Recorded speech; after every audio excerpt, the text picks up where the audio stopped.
11 years ముందు నేను Bharatiya Janata party ఒక కార్యకర్తగా నేను భారతీయ జనతా పార్టీలో చేరినాను.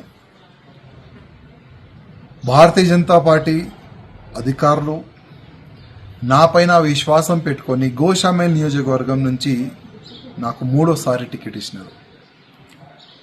మూడోసారి గోషామేల్ ప్రజల ఆశీర్వాదం దొరికిన తర్వాత నేను మూడోసారి ఎమ్మెల్యే అయినాను.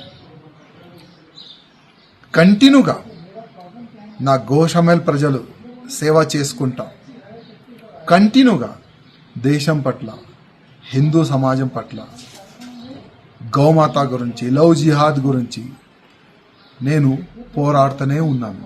అందరు కూడా చూస్తున్నారు. కానీ ఇవాళ లాక్స్ ఆఫ్ భారతీయ జనతా పార్టీ కార్యకర్తల గొంతుకి, ఆ గొంతుని నేను ఢిల్లీ వరకు తీసుకొని వెళ్ళాలనుకున్నాను. కానీ నేను అక్కడ ఫెయిల్ అయిన అనుకున్నాను.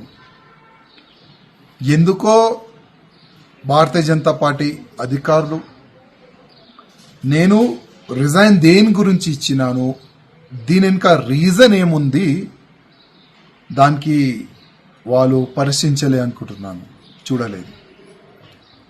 ఇవాళ మా రాష్ట్రీయ అధ్యక్ష వారు నా రిజైన్ని వాళ్ళు యాక్సెప్ట్ చేసినారు.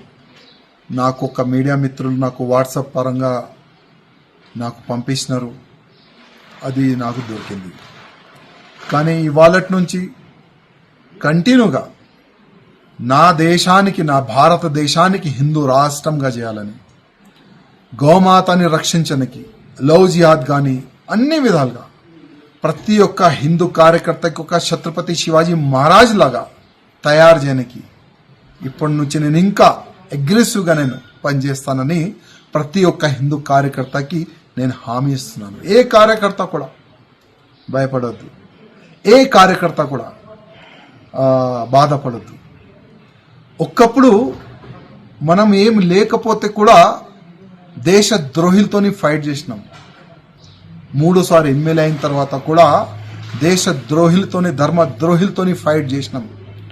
ముందు కూడా అదే చేద్దాం. మీ అందరి ఆశీర్వాదం, మీ అందరు సహకారం నాకు ఉన్నది. గతంలో కూడా ఉండే, ఇప్పుడు కూడా ఉన్నది. ఏం టెన్షన్ ఏ బీజేపీ కార్యకర్త కానీ, నా హిందూ కార్యకర్తలు కానీ కొద్ది కూడా టెన్షన్ ఎవరు కూడా తీసుకోవద్దని నా ప్రతి ఒక్క కార్యకర్తకి నేను హృదయపూర్వకంగా ఒక సందేశం ఇవ్వాలనుకుంటున్నాను. ప్రతి ఒక్క బీజేపీ కార్యకర్త, గోషామేల్లో ఉన్న కార్యకర్తలకి నా హృదయపూర్వక ధన్యవాదాలు. మూడోసారి నాకు ఆశీర్వాదం ఇచ్చినందుకు. జై శ్రీరామ్.